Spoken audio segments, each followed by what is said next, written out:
Είναι μια 28χρονη ιστορία. Έχει ξεκινήσει από το 1985 με πρωτοβουλία του τότε δήμαρχου και είναι επίτιμου δήμαρχου Κεσαριανής του Παναγιώτη του Μακρύ. Εξαιτίας κάποιων απειλητικών τηλεφωνημάτων στο Δημαρχείο Κεσαριανής ζήτησε από κάποιους δημότες αν μπορούμε να κάνουμε κάτι να περιφρουρήσουμε λίγο το δάσος μας για καμιά εβδομάδα. Αλλά μέσα σε αυτή τη εβδομάδα διαπιστώσαμε ότι το δάσος δεν είναι μόνο για μια εβδομάδα ευκαιριακά, αλλά χρειάζεται συνέχεια τη φροντίδα μας.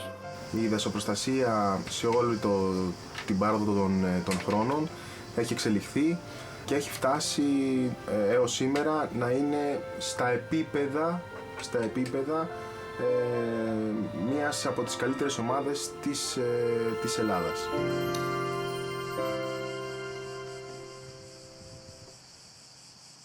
Ελήφθη Δελτα 90, θα στείλω λησοπρίωνο.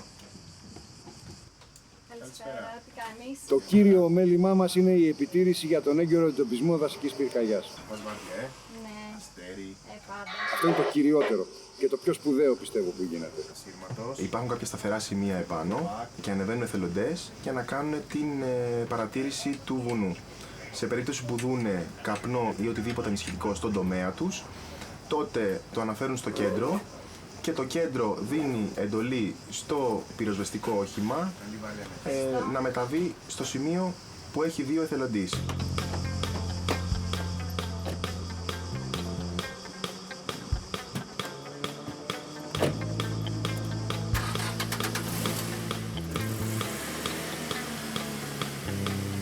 Κατά δεύτερο λόγο έχουμε την πρώτη προσβολή δασικής πυρκαγιάς, γιατί όπως ξέρουμε μέσα σε 10 λεπτά η φωτιά σβήνει πάρα πολύ εύκολα με 1-2 μπουκάλια νερό ακόμα. Προσπαθούμε να καλύπτουμε και με πυροσβεστικά οχήματα όσο το δυνατόν περισσότερο. Βέβαια, ποτέ δεν ήταν ο στόχος μας να αντικαταστήσουμε την πυροσβεστική και να αναλάβουμε εμείς το έργο της. Είναι πάρα πολύ σημαντικό να μπορέσουμε να δούμε μια φωτιά κατά την έναρξή της για να μπορέσουμε να την αντιμετωπίσουμε. Επειδή ο ορεινός όγκος του Μητού είναι τεράστιος, είναι πάρα πολύ μεγάλος, εκτείνεται από τα γλυκά νερά, από Κοροπή, από Κεσαριανή, Βύρωνα, φτάνει Γλυφάδα, Βούλα κλπ. Όπως αντιλαμβάνεστε, όλο αυτό το κομμάτι θα έπρεπε να βρεθεί τρόπος να καλυφθεί με πόρους ανθρώπινους και μέσα, τα οποία είναι πάρα πολύ δύσκολο να υπάρξουν. Με αποτέλεσμα να είχαμε πολύ περισσότερα πυρκαγιές, πολύ περισσότερα συμβάντα και θα είχαμε καταστροφικά αποτελέσματα για τον ορεινό όγκο. Όταν μας δοθεί είτε από το τέταρτο της πυροσβεστικής, είτε από κάποιον σταθερό παρατηρητή επάνω δικό μας, κάποιο συμβάν, κάποια φωτιά, κάποιος καπνός, τότε τα δικά μας τα μικρά οχήματα φεύγουν, πηγαίνουν προς το σημείο και κάνουν την πρώτη προσβολή. Πρώτη προσβολή σημαίνει, επειδή έχουμε μικρά οχήματα, ευέλικτα δηλαδή, σε σχέση με την πυροσβεστική, πηγαίνουμε πρώτοι στο συμβάν για να μπορέσουμε να καταστήλουμε την φωτιά από την αρχή της. Από εκεί και πέρα κάνουμε επικούρηση πυρόσβεσης στις δυνάμεις της πυροσβεστικής και φτάνουμε στο σημείο ακόμα να στείλουμε και πεζοπόρα τμήματα για να βοηθήσουν σε άλλες περιοχές για την ολική καταστολή της δασικών πυρκαγιών. Βέβαια και το χειμώνα υπάρχουν θέματα με πλημμύρες, με χιονοθύελες, με ανεμοθύελες, όπου η εθελοντική δασοπροστασία Κεσαριανής, όταν η πυροσβεστική υπηρεσία φτάνει, πλησιάζει τα όρια της, κινητοποιείται, συνδράμει την όλη αυτή προσπάθεια, ούτως ώστε να απαλύνει λίγο ο πόνος από την καταστροφή των συνανθρώπων μας.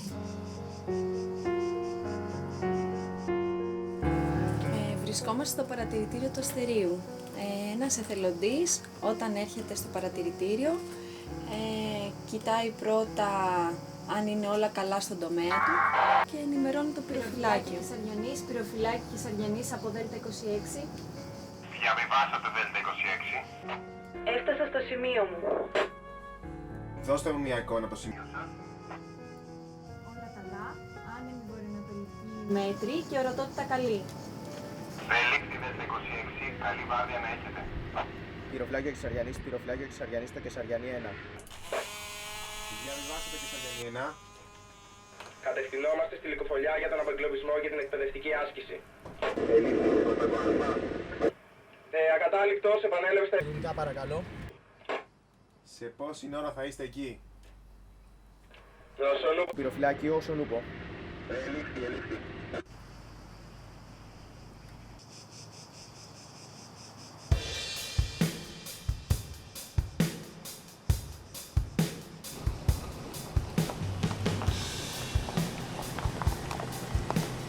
Είχαμε ένα πρόβλημα με ένα δέντρο που μας είχε κλείσει το δρόμο και αναγκαστήκαμε να φέρουμε το αλυσοπρίωνο να απεγκλωβιστούμε. Ο Δέλτα 90 είχε πάει με το βανάκι της ασωπροστασίας για κάποιες εργασίες. Δεν είχε αλυσοπρίωνο μαζί του, οπότε πήγαμε εμείς, κόψαμε τον κορμό που είχε πέσει ουσιαστικά για να απεγκλωβιστεί το όχημα, να μπορέσει να επιστρέψει στη βάση του. Και στη συνέχεια ουσιαστικά κάναμε και άσκηση. Είναι κάτι που γίνεται πολύ συχνά, σχεδόν καθημερινά, ώστε σε ένα συμβάν να μπορέσουμε να αποδώσουμε το δυνατόν καλύτερο.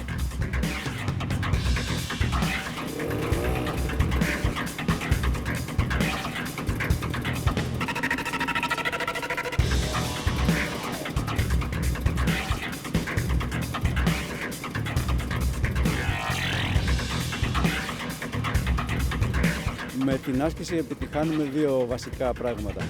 Να μειώνουμε τους χρόνους και να είμαστε πιο αποτελεσματικοί. Για να φύγεις και να πας για να σβήσεις τη φωτιά πρέπει να έχεις επικοινωνία με τον οδηγό σου. Το λάθος που κάναμε ήταν ότι εγώ δεν άνοιξα τον ασύρματο, διαβίβαζα να μου δώσει νερό, δεν το άκουγε, άρχισα να του φωνάζω να μου δώσει νερό, άκουσε, μου έδωσε νερό, αλλά εκείνη την ώρα ο Δέλτα 90 που ήταν εκπαιδευτής θεώρησε σωστό να μου στηρίξει η εγκατάλειψη, γιατί ήταν λάθος της επικοινωνίας.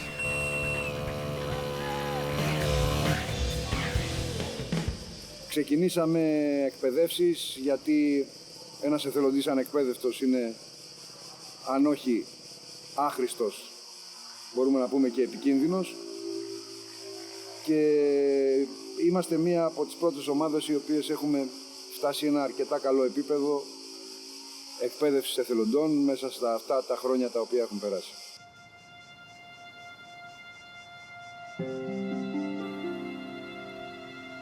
Το βουνό για μένα είναι μια όαση ηρεμίας και ξενιασιάς.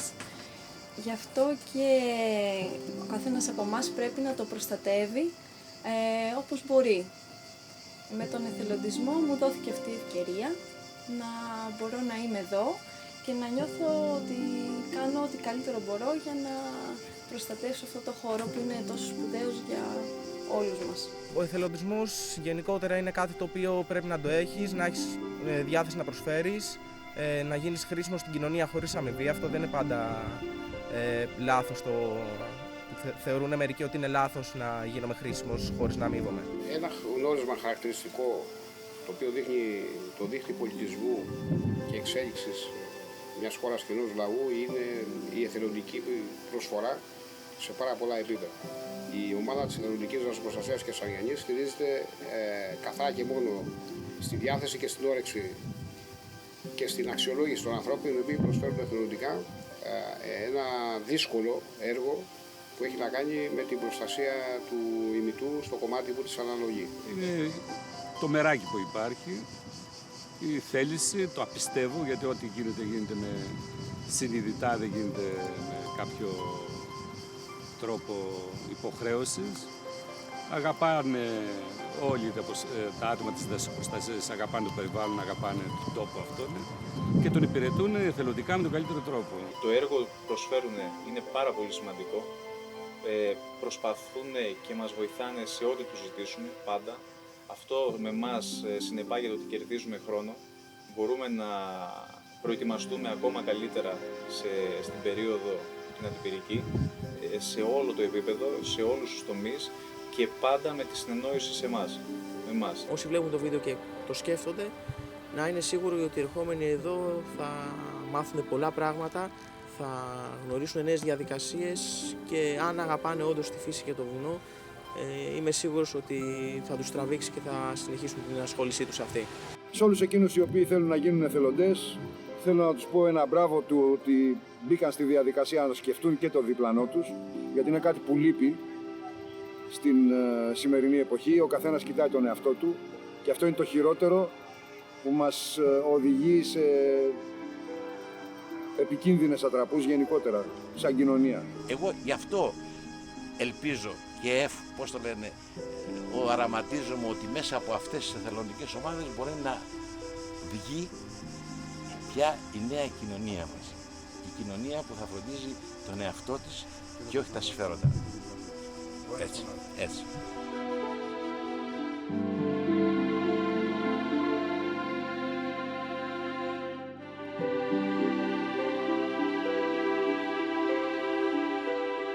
Πυροφυλάκια και Σαριανής. Πυροφυλάκια και Σαριανής. Επίγουν από Δέλτα 26. Διαβιβάστε. Βλέπω Το καπνό στο παρακολούθη. 50 μέτρα από τις κυρίες του ΤΕΠ. Επανάλαβε Δέλτα 26, τη βλέπει. 800 μέτρα από την ατομικά του σημείου μου στο Κορακοβούνι βλέπω καπνό και φλόγες. Ελήφθη. Δέλτα 26, αναμείνεται σε φυλακή.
Εθελοντική δασοπροστασία Δήμου και Σαριανής.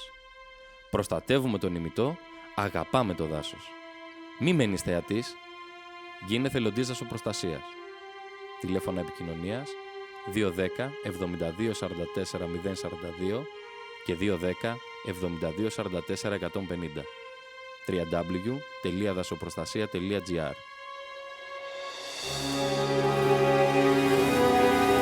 Η Σαριανή είναι στον τόπο του συμβάντος, φωτιά σε χόρτα, θάμνους και επέφτας έκταση 300 τετραγωνικά μέτρα. Γίνονται ενέργειες αυτή τη στιγμή.